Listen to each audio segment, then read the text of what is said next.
बिस्मिल्लाहिर्रहमानिर्रहीम। लाखों करोड़ों दुरूदो सलाम मोहम्मद मुस्तफ़ा सल्लल्लाहु अलैहि वसल्लम और आले मोहम्मद पर। मैं हूं उमर दराज गोंदर। वो जब सीधी उंगली से आपको मक्खन में से बाल ना निकाल सके तो फिर ज़रा उंगली टेढ़ी करनी पड़ती है। तो पाकिस्तान तहरीक इंसाफ जो है वो इस वक्त टेढ़ी उंगली का इस्तेमाल कर रही है कि चलिए अगर इस तरीके से तो नहीं तो उस तरीके से।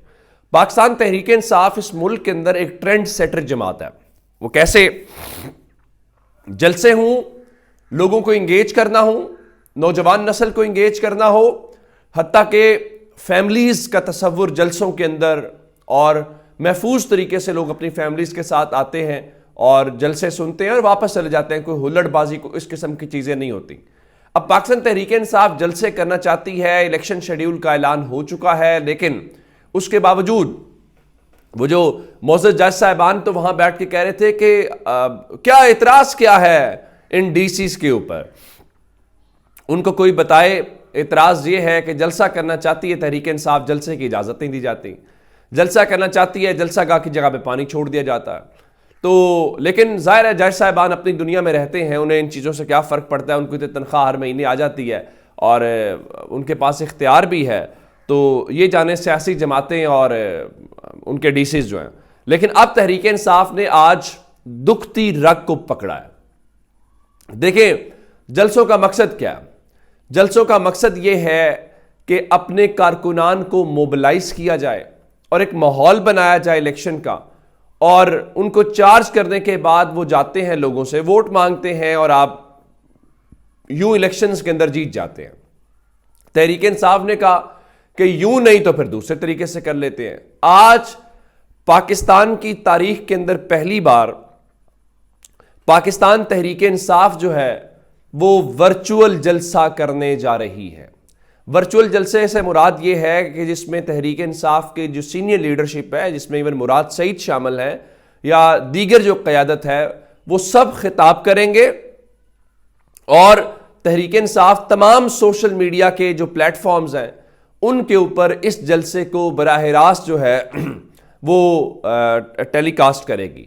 मकसद ये है कि आज तहरीक इंसाफ की क़यादत, ज़ाहिर इमरान खान तो नहीं होंगे, क़यादत और कारकुनान के दरमियान एक वर्चुअल या ऑनलाइन जो है वो जलसा करके आज अपनी सियासी सरगर्मियों का आगाज़ करेंगे।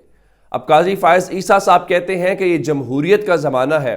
ये कैसी जमहूरियत का ज़माना है कि मुल्क की मकबूल तरीन सियासी जमात जो है उनको इस वक्त जलसे जुलूस करने के लिए इंटरनेट का सहारा लेना पड़ रहा है। अब आज पाकिस्तानी वक्त के मुताबिक रात 9 बजे इसका टाइम रखा गया है और ये अपनी नौयत का बिल्कुल मुख्तलिफ किस्म का जलसा होगा। लेकिन तहरीक इंसाफ के कारकुनान उस हवाले से भी आज सोशल मीडिया के ऊपर माहौल बनाते हुए हमें दिखाई दिए। वो लोगों से पूछ रहे हैं कि क्या आप आज के जलसे में शिरकत करेंगे, और अगर शिरकत करेंगे तो किस जगह से, किस शहर से, किस मकाम से शिरकत करेंगे। अब तहरीक इंसाफ ने स्पेस वाला सिलसिला शुरू किया था जिसमें इमरान खान भी शामिल हुए थे, तो भी रिकॉर्ड बना था। अब देखना यह है कि आज अपनी नौयत का यह पहला जलसा, जो वर्चुअल जलसा जिसको कहा जा रहा है, उसमें पाकिस्तान तहरीक इंसाफ आखिर ऐसा क्या रिकॉर्ड बनाती है, और क्या बाकी सियासी जमातों को भी ख्याल फिर आना शुरू हो जाएगा कि तहरीक इंसाफ को फॉलो करते हुए वो भी वर्चुअल जलसा करें। तो उसके लिए आज हमें उसके लिए हमें इंतजार करना पड़ेगा आज रात 9 बजे का। अब दूसरी जानिब कल पाकिस्तान तहरीक इंसाफ ने पिशीन डिस्ट्रिक्ट बलूचिस्तान के अंदर जलसा किया और वहां पे जलसे के हवाले से आज बाकायदा तहरीक इंसाफ बलूचिस्तान के और डिस्ट्रिक्ट पिशीन के जो ओहदेदारान हैं और कारकुनान हैं उनके खिलाफ मुकदमा दर्ज हो गया है। अच्छा, उसके बाद आज योब का जो इलाका है वहां पे पाकिस्तान तहरीक इंसाफ ने वर्कर्स कन्वेंशन रखा हुआ है, लेकिन तहरीक इंसाफ के मुताबिक जो ज़िले रिटर्निंग अफसर ने काफिलों का रास्ता रोका है, और जो रिटर्निंग अफसर है, ज़ाहिर है जो एसी है, उनके मुताबिक उसने जलसा गाह के अंदर पानी छोड़ दिया है। और अगर डिस्ट्रिक्ट रिटर्निंग अफसर और जो रिटर्निंग अफसरान है वो कारकुनान का रास्ता रोकेंगे, जलसा गाह में पानी छोड़ेंगे, तो कहाँ लेवल प्लेइंग फील्ड होगी और कहाँ पे साफ शफाफ इलेक्शन होगा, और वो जो काजी फायज ईसा साहब दावा कर रहे थे वो कहाँ पे पूरा होता हुआ हमें दिखाई देगा। ऐसा होता हुआ दिखाई। लेकिन कल जिस तरह से बलूचिस्तान में लोग तहरीक इंसाफ के झंडे लेके निकले, और जिस तरह से आज पानी छोड़ने के बावजूद भी और तमाम तर रुकावटों के बावजूद भी हर तरफ वहाँ पे इमरान खान सुनाई दे रही है, तो अब आपकी मर्जी है कि आप लोगों को ये मौका देना चाहते हैं कि वो बैठें, अपना जलसा जुलूस करें, क्या कर लेंगे, तकरीरें होंगी, अपना पैगाम दिया जाएगा, जिसके बाद वो पुरअमन तरीके से घरों को चले जाएंगे। दूसरी सूरत यह है कि नहीं, यहाँ मसला ये है कि तहरीक इंसाफ के ऊपर हमने गैर एलानिया पाबंदी लगा दी है। वो पूछा जाएगा गैर एलानिया पाबंदी क्यों लगाई है, कोई नहीं बताएगा। पूछा जाएगा ये गैर एलानिया पाबंदी किसने लगाई है, इस सवाल का जवाब भी कोई नहीं देगा। तो उसके बाद अब अगर इन चीज़ों से आपने समझते हैं कि तहरीक इंसाफ का वोटर बददिल हो जाएगा या वो आपके हक में बदल जाएगा, तो मेरे ख्याल से ये बड़ी वो और तरह की चीज़ है। अच्छा, एक चीज़ और है,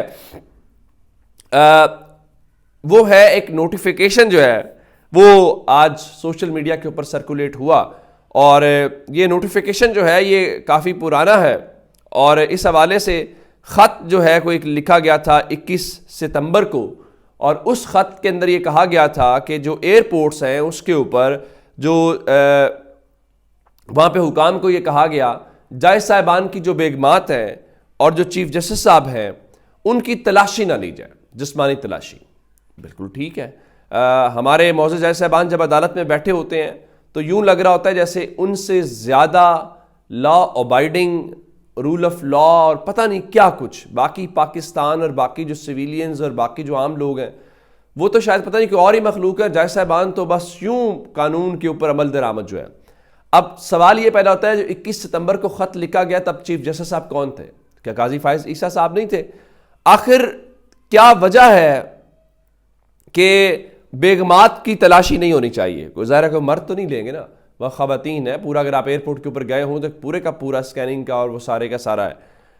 अब एक और बात है, दूसरा चीफ जस्टिस साहब जो है वो क्यों नहीं तलाशी देना चाहते? अगर तो तलाशी लेना कोई नामुनासिब फेल है या तज़हीक या तौहीन है, तो फिर ये काजी फायज ईसा साहब की अदालत के जज साहिबान या उनकी बेगमात ही क्यों? फिर पाकिस्तान के जो तमाम शहरी हैं उनके हवाले से ये हुक्म जारी होना चाहिए कि उनकी जिस्मानी तलाशी ना ली जाए।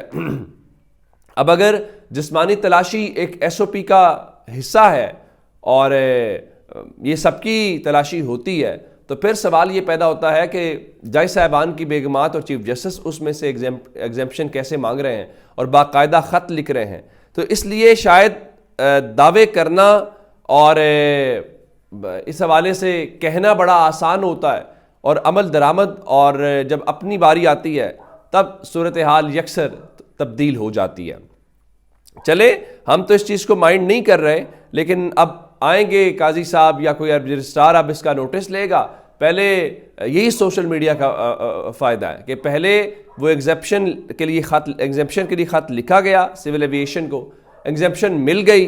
अब चूँकि सोशल मीडिया के ऊपर शोर मच गया है, तो उसके फ़ौरन बाद अब जब सोशल मीडिया ये सवाल उठा रहा है, तो अब उसके बाद वो कहेंगे देखें जी, हमने वो नोटिफिकेशन वापस ले लिया है और हमने फ़लाँ ये कर दिया।